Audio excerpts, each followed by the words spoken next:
Well, welcome everyone. Darren Saul here, your host of Playing with Perspective, Tuesday afternoon in Sydney. And we have another great podcast episode 157. And Kobe Gowland is in the house. How are you, Kobe? Hi, Darren. Great to be here. How are Thank you for you? having me. And thanks for joining, I should say. Oh, it's a pleasure. Thanks for having me here. Oh, my pleasure. Now, today's topic is empowering change through hypnosis. Kobe is the founder of Level Minds based in Sydney. Throughout her life, she's been fascinated with the mind and how we can optimize its function to live our best lives. Kobe holds a diploma of clinical hypnotherapy and strategic psychotherapy from the Institute of Applied Psychology.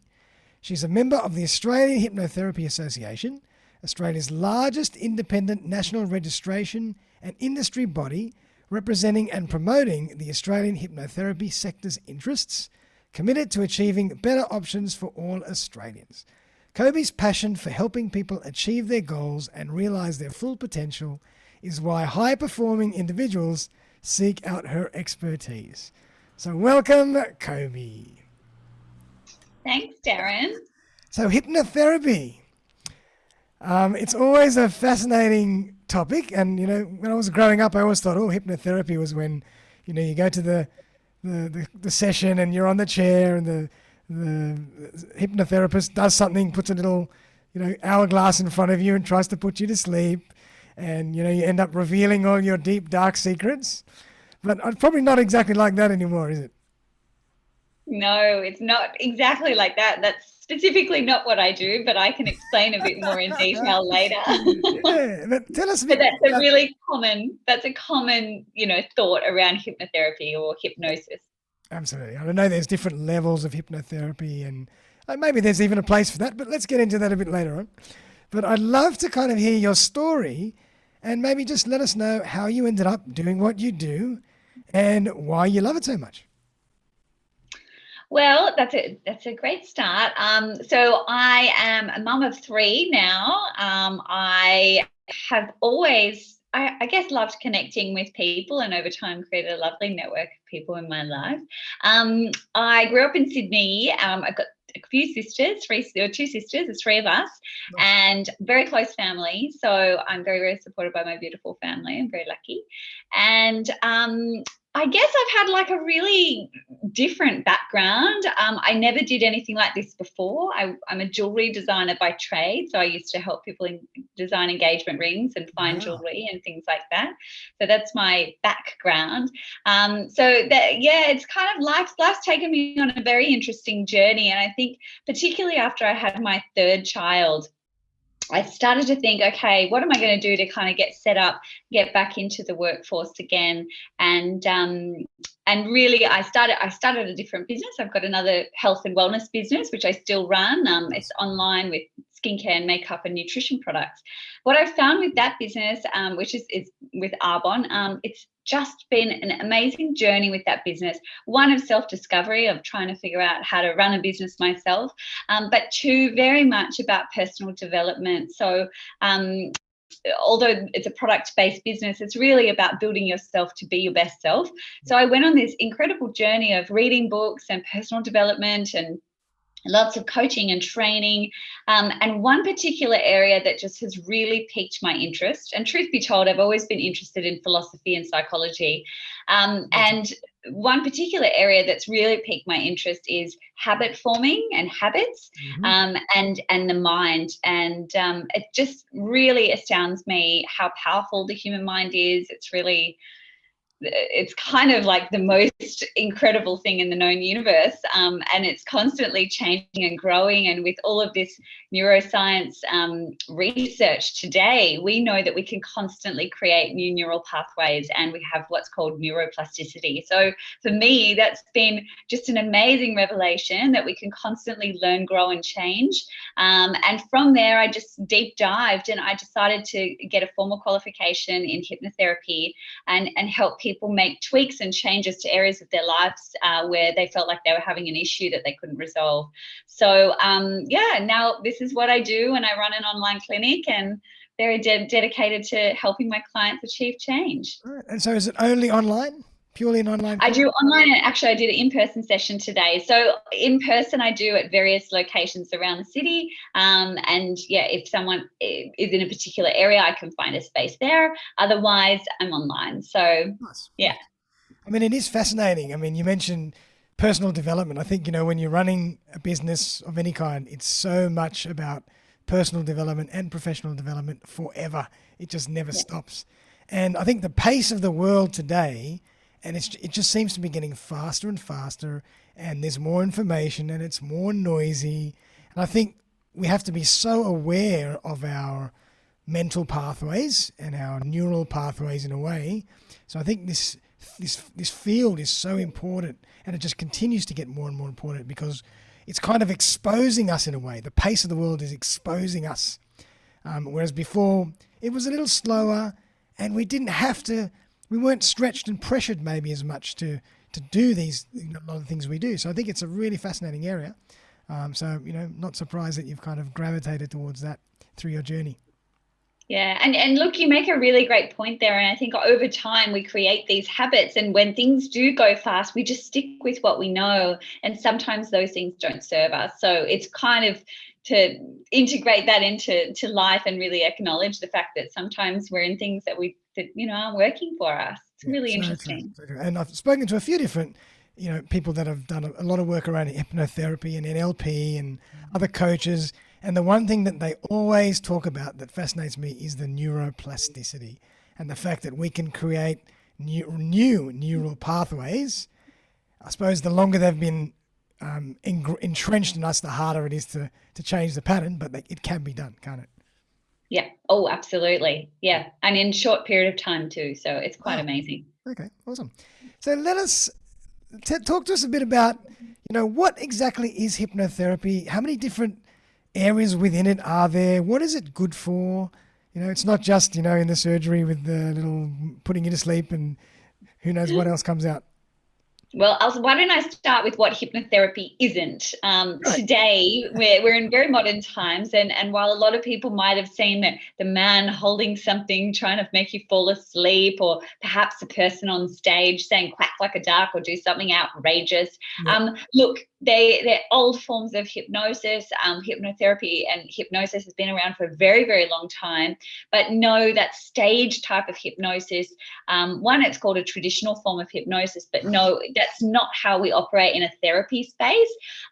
In hypnotherapy is basically hypnosis coupled with strategic or some kind of psychotherapy, depending on who you see. I work with strategic psychotherapy, so I really work on an outcome basis. I want to get you a result. And strategize a plan.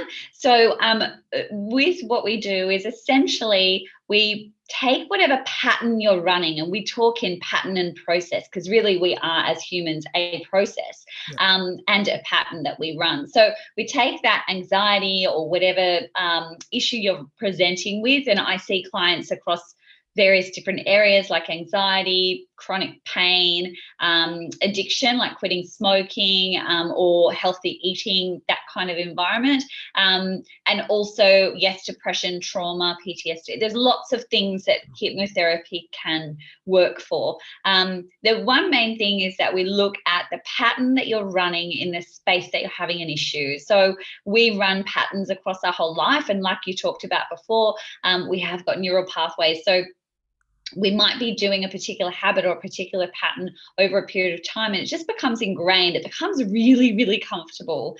And, ultimately, when we explain hypnosis, is when you imagine the mind as like an iceberg. Imagine it's a big block of ice. The tip of the iceberg is our conscious mind, right? And that iceberg you see in a lot of different areas, but the tip of the iceberg is our conscious mind. So that's how we're actively choosing to do things in our daily activity. Whereas the rest of the iceberg is very much our unconscious or subconscious patterning, and the way in which everything builds to create that conscious pattern that we have. So when we look at, our bodily functions and the way in which, we breathe and we drink and we know how to digest food, the way that we sometimes drive from home to work and get there and don't know how we got there, Exactly. that's all within your subconscious patterning. You've taught it a pattern over time and it's learned that, and it continues to do it so you can focus on newer things and other things that you're actively or consciously doing. So does that answer your question a little bit, Darren? Absolutely. And I love that. So it's really like, some people call it your operating system.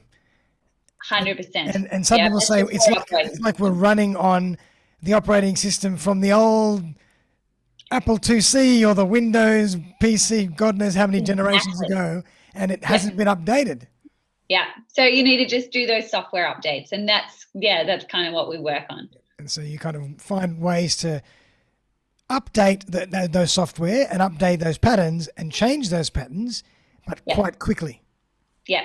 And within the space that you want to work in, right? So a lot of people come to me and say, well, I don't want to change everything about me, and absolutely that's so valid, because we really work in the problem space and we get you to think a little bit differently around the way in which you're thinking, or we call it your cognitive behavior.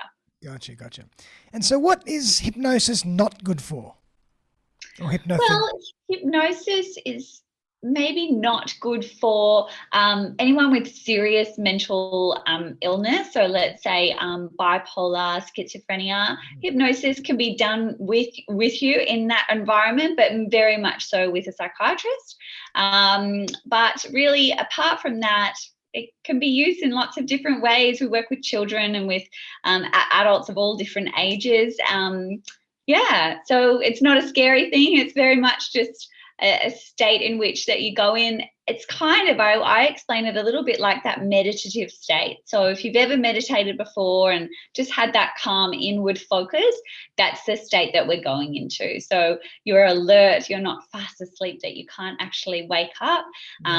Although there are other forms of hypnosis that are much deeper, like ultra hypnosis, which they use more with, instead of anesthesia and stuff like that. Wow. So it can go a lot deeper, but on a therapy level, we want you to be, at least a little alert. Whenever someone says to me, "Oh, I'm a hypnotherapist," come and do a session, I say, "Oh, I'm a bit scared. I don't want you poking around in my head." But it doesn't kind of work that way, does it? A lot of people say that, and that's a really valid question to have, and just say, I'm feeling uncomfortable about that. The truth is that it's a two-way street. Like, we can't do therapy with someone that doesn't want to have therapy. And most of the time my clients come to me, the fact that they've seen someone for many, many years and they really want to make change and they haven't been able to do it. So they're desperate to make that change and really break through.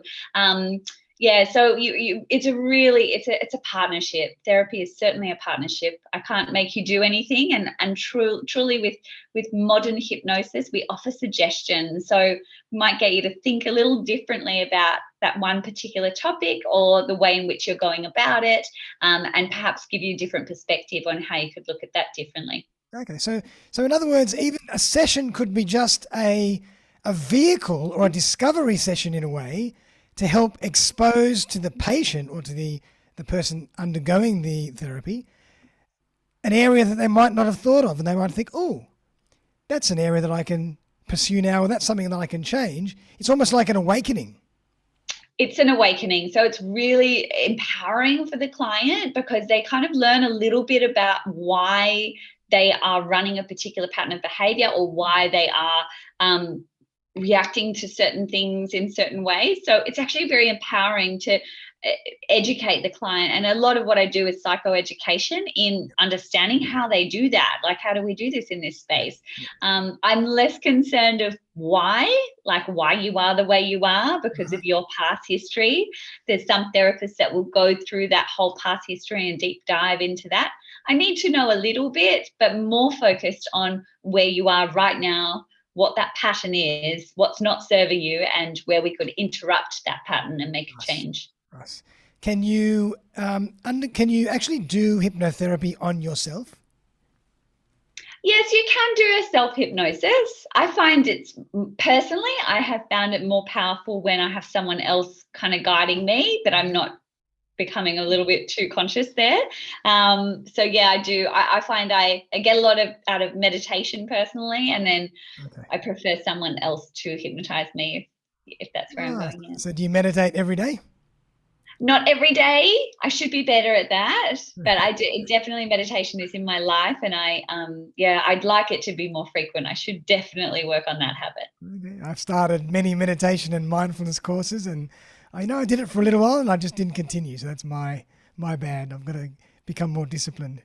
Well, it's like a muscle, isn't it? It's just kind of like you've got to build it over time, and then that kind of has that muscle memory for you to go back into. So you probably fall back into it quite quickly, Darren.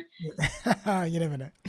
But a great question I have is, I mean, there's people out there that want to make change in their life and they want to change those patterns, but there seem to be a lot of choice in the area or the stream that they can choose. You know, they can do NLP, they can do hypnotherapy, they can do some other type of counseling, they can do other type of coaching. What do you say to people, and how do they best choose the right style of therapy for themselves? And is hypnosis better than others, or is it just depends? How does it all work? I would never say any modality is better than others. There are lots of modalities that can help you make change. It just depends on what you feel like you're needing at that time. Mm-hmm. So hypnotherapy is actually quite a brief, we work on a brief therapy. So I might see a client, depending on the complexity of the situation, anywhere between 4 to 6, maybe 8 sessions. I'm not there to look after a client over a very long period of time. So there are other modalities for that. If a client feels like they really want to deep dive into their past, that's definitely more a counseling or psychology role. And I guess, we all do something a little bit different. So it's about understanding the person who you're connecting with, and also working out what way in which you want to change. But, you know, hypnosis, I think, has such a fantastic research base and evidence-backed, science-backed evidence behind lots of different parts. So particularly in the chronic pain space. In chronic pain, obviously, we won't work with anyone that hasn't had absolute, medical, they haven't exhausted all medical options. So I won't work with anyone that comes for pain without seeking advice from their doctor. And on the other side as well, very much so quitting smoking and making change with weight loss and things like that. We know that that's so much around mindset, a lot of which is anxiety driven. So that they're really well known in the hypnotherapy space as well. So it just depends. I think clients and people, it's really important to arm yourself with the knowledge and research and kind of look into different modalities to see what works for you and who you connect with. And I think, as you mentioned, I think it's also about, you have to be slightly vulnerable. So I think it just depends on who you connect with and who you trust. Absolutely. It's very important. And I offer that to prospective clients as well, to actually have a phone call with me or a Zoom call with me first, just to see if I'm the right fit for what they're looking for. And some clients actually call because they've been in lots of different therapies for a long time. And they're like, you know what, this is my last resort, but I'm going to give it a try. So that's another way that clients come in the door. It's just everyone's got a different way. So it's quite interesting. Okay, lovely. So Kobe, I'd love to hear maybe a story or a case study of how you might have helped somebody with a particular issue, and maybe walk us through the journey, obviously being very confidential, but have you got anything to share with us?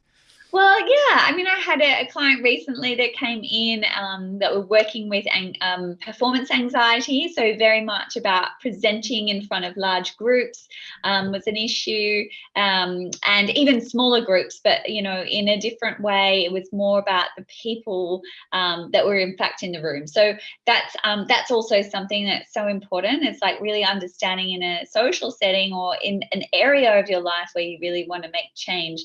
How can we look at that differently.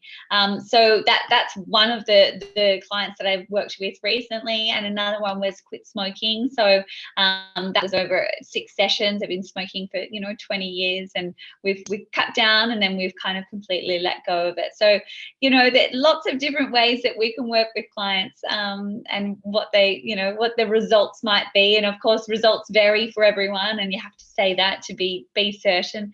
But my goal is to get you a result and to really make sure that you can make the change that you want to make. Lovely. And obviously it depends on, what it is that you want to achieve as to how many sessions you're going to have.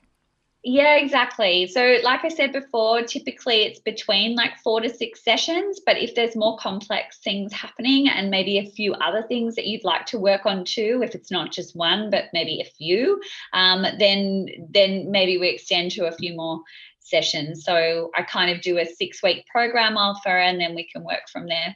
Lovely. Awesome. And so you work basically, you can do everything via Zoom, or you can do things face to face as well.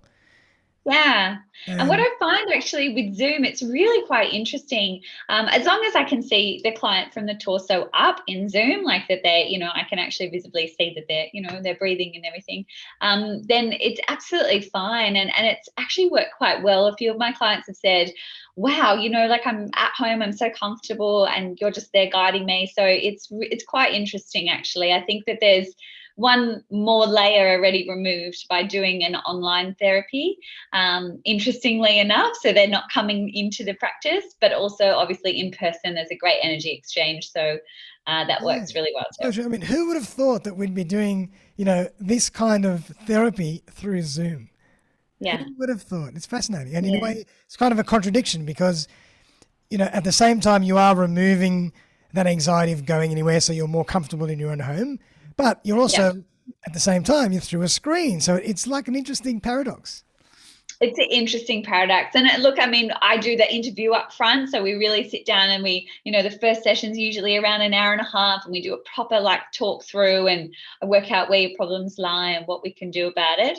And then, it's the next part, which is the hypnosis part. But truly, as long as there's a chair and a comfortable headrest, it's absolutely fine. So it works really well. Fascinating. And you can work modern technology. And you can work with people overseas or whatever. Oh, that's exactly right. And across the country. So I've had a few clients on the other side of Australia. So that works really nicely too. Wow.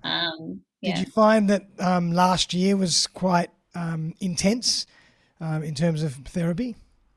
Well, yeah, and I think what's happened is I think that anxiety has risen for the vast majority of the population. There's a lot more stress and anxiety around life and uncertainty, which is one of the major things that most people with anxiety are, or that run anxiety are, concerned about, is the future and the unknowns and the uncertainties. So definitely there's been a rise in therapy overall, and a big rise in depression, which is concerning as well, over, globally. But, it's good to see things are slowly, especially in Australia, getting back on track. And important to be able to reach those services, that's for sure. Absolutely. Awesome. So, Kobe, tell us a bit about how people can find you and work with you and get in touch with you if they want to, do a discovery session, or tell us how it works. Yeah, absolutely. So there's a few ways you can get in touch. Obviously, my website, which is levelminds.com.au. The other way is I'm active on Instagram and LinkedIn, so at levelminds_hypnotherapy. And in addition to that, I have got a Facebook group for just that support network, and it's really about optimizing life. So if anyone would like to join that, that's a free group, and just to jump on there and hear what we've got to say. And yeah, that's a bit of a way to follow me. So I can send you those links if you like, Darren. And please do. I'll make sure I include them in the show notes. I love the name of your business, Level Minds. Was that something you came up with really quickly, or is that something you had to really think about? No, I really had to think about it. I kept thinking clear minds. And then my sister and brother-in-law were very much trying to help me come up with the name. And we thought Level Minds is cool, because sometimes things are unlevel, but we can get them all back in place. So true. Level Minds. I love it. How cool. Well done. Well, I mean, thank you so much. I mean, it's fascinating to understand a bit more about how hypnotherapy works and, how therapy works in general and, some of the new ways that people are undergoing therapy with technology these days. Is Absolutely. there anything else you want to leave us with? Any other tips? I always like to ask my guest, maybe leave us with some little tip or strategy that might Okay, help us in yeah, our life. absolutely. A little tip is that the human brain has 60 to 70,000 thoughts per day. There are so many thoughts that, a lot of the time we have what's called an automatic negative thought. Some refer to them as ants or the critical voice or the inner critic, all of those things. So if that inner voice or that inner critic kind of comes up, the most important thing is firstly, obviously, to capture that thought and really think, okay, is this, and ask yourself some questions, right? So is this thought a useful thought? Is this a valid thought? And if it is or isn't, what is my most useful way of thinking or feeling in this environment? And what could I do differently next time? Nice. So, really kind of capturing yourself and taking charge, taking the reins and thinking, well, I don't need that. And perhaps letting that go if it doesn't serve you. So that's a little tip from me. So you have to be very self-aware to be able to capture That's those it. thoughts. Yeah, and what's amazing is a lot of the time, if I ask my clients to say the things that they're saying to themselves, they actually wouldn't even say those words to somebody else. They're really critical, and we all are. That's human nature. But it's the ones that we choose to ignore versus the ones we choose to pay attention to that's most important with the way in which we live our lives. I love it. Beautifully, beautifully said. Well, Kobe, thank you so much again for coming on the show. It's been an absolute pleasure. I've learned a lot, and I hope the audience has really enjoyed that and learned a lot as well. So if anybody wants to learn a bit more about hypnotherapy and how Kobe can help you, check out all the notes that I'll put in, or the links that I'll put in the notes, and also join her Facebook group as well. So Kobe, thanks again, and we'll see you very, very soon. Everybody out there, have a great day, and see you next episode. Bye for now.